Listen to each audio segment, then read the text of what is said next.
Sermon 173 de saint Augustin, les consolations de la mort.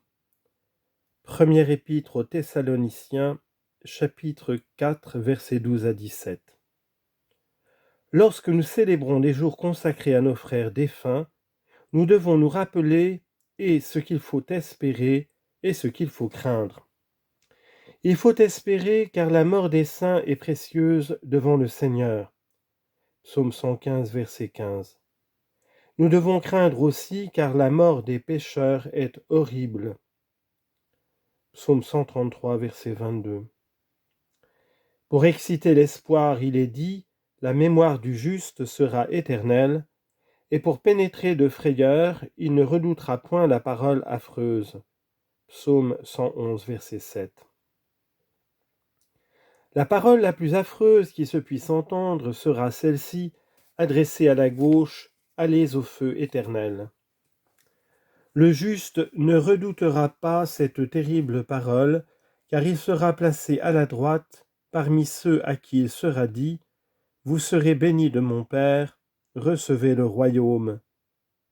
Matthieu chapitre 25, versets 34 et 41. Cette vie tient le milieu entre les biens extrêmes et les extrêmes maux. C'est un mélange de biens et de maux médiocres, de biens et de maux qui sous aucun rapport ne sont élevés au degré suprême. Aussi, de quelque bien que jouisse maintenant l'homme, ces biens ne sont rien, si on les compare aux biens éternels, et quelques maux qu'il endure, ces maux ne sauraient même être comparés aux flammes éternelles. Cette vie donc se passe en quelque sorte dans un milieu. Or nous devons y retenir cette pensée que l'Évangile vient de nous faire entendre, celui qui croit en moi quand il serait mort est vivant. Voilà tout à la fois et la vie et la mort, celui qui croit en moi quand il serait mort est vivant. Que signifie quand il serait mort, il est vivant? Fût-il mort de corps, il est vivant en esprit. Le Sauveur ajoute, or quiconque vit et croit en moi ne mourra pas de toute l'éternité. Jean chapitre 11, versets 25 et 26. Comment concilier ces mots quand il mourrait? Avec ceci, il ne mourra pas? De cette manière, quand il mourrait dans le temps, il ne mourra pas dans l'éternité. Ainsi se résout cette question pour ne pas mettre en contradiction les paroles de la vérité même et pour édifier la piété. Par conséquent, tout condamné à mort que nous sommes, nous vivons si nous croyons.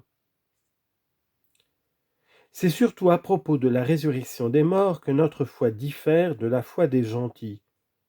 Ils n'y croient absolument pas, attendu qu'il n'y a pas en eux de place pour cette foi. Le Seigneur, est-il écrit, prépare la volonté humaine pour y faire place à la foi. Proverbe chapitre 8, verset 35, selon la Septante. Ma parole ne prend point parmi vous, disait aussi le Sauveur aux Juifs. Elle ne prend donc que parmi ceux où elle trouve à prendre. Or elle prend cette parole saisissante parmi ceux que Dieu ne laisse pas étrangers à ses promesses. Quand en effet il cherche une brebis égarée, Luc chapitre 15 verset 4, il connaît la brebis qu'il cherche, il sait de plus où la chercher, comment resserrer ses membres disloqués pour les rendre à la santé, comment enfin la rétablir de manière qu'elle ne se perde plus. Ainsi donc, consolons-nous les uns les autres, surtout par la méditation de ces vérités. Le cœur de l'homme peut sans doute ne pas s'affliger quand meurt ce qu'il a de plus cher, mieux vaut pourtant apaiser sa douleur que de l'en voir exempt par inhumanité. Quelle étroite union avait Marie avec le Seigneur! Elle n'en pleurait pas moins la mort de son frère. Pourquoi d'ailleurs s'étonner de voir pleurer Marie quand le Seigneur pleurait lui-même? On peut sans doute trouver étrange qu'il pleurasse mort, puisqu'il allait le rappeler à la vie. Jean chapitre 11.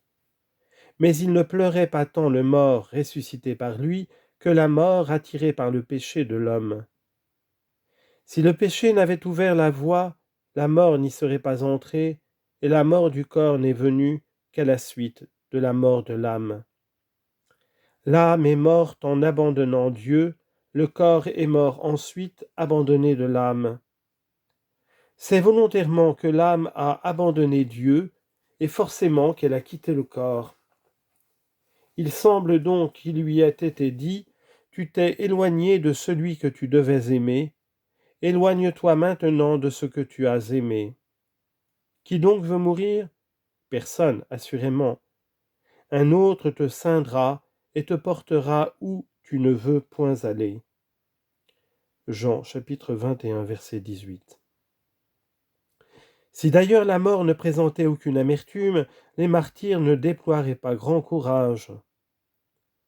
L'apôtre donc disait, « Je ne veux pas que vous soyez dans l'ignorance touchant ceux qui dorment, afin que vous ne vous attristiez pas comme les gentils qui n'ont point d'espérance. » Il ne dit pas simplement « afin que vous ne vous attristiez pas », il ajoute « comme les gentils qui n'ont point d'espoir ».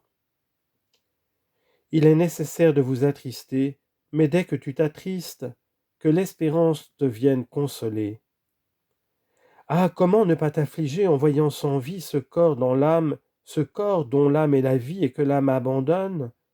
Il marchait et il est immobile, il parlait et il est muet.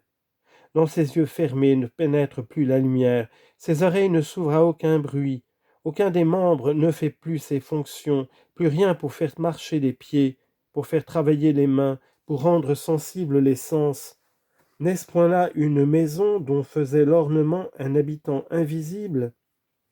Cet invisible l'a quitté, et il ne reste plus que ce qui afflige le regard. Voilà ce qui inspire la tristesse. Or, à cette tristesse, il y a une consolation. Quelle est-elle? La voici. Le Seigneur lui-même, au commandement, à la voix de l'archange et au son de la dernière trompette, descendra du ciel, et ceux qui sont morts dans le Christ ressusciteront les premiers. Ensuite, nous qui vivons, qui sommes restés, nous serons emportés avec eux dans les nuées au-devant du Christ, dans les airs. Sera-ce aussi provisoirement? Non. Pour combien de temps? Et ainsi nous serons à jamais avec le Christ. Arrière la tristesse, en présence d'une consolation si sublime, que le deuil sorte du cœur, que la foi chasse la douleur. Convient-il qu'avec une espérance si haute, le temple de Dieu soit dans la tristesse? N'est-il pas habité par un excellent consolateur, par l'auteur d'infaillibles promesses? Pourquoi pleurer si longtemps un mort? Est-ce parce que le trépas est amer? Mais le Seigneur même l'a subi. Assez pour votre charité, vous trouverez des consolations plus abondantes dans celui qui ne quitte pas votre cœur. Ah, qu'en daignant l'habiter, il daigne aussi finir par le changer.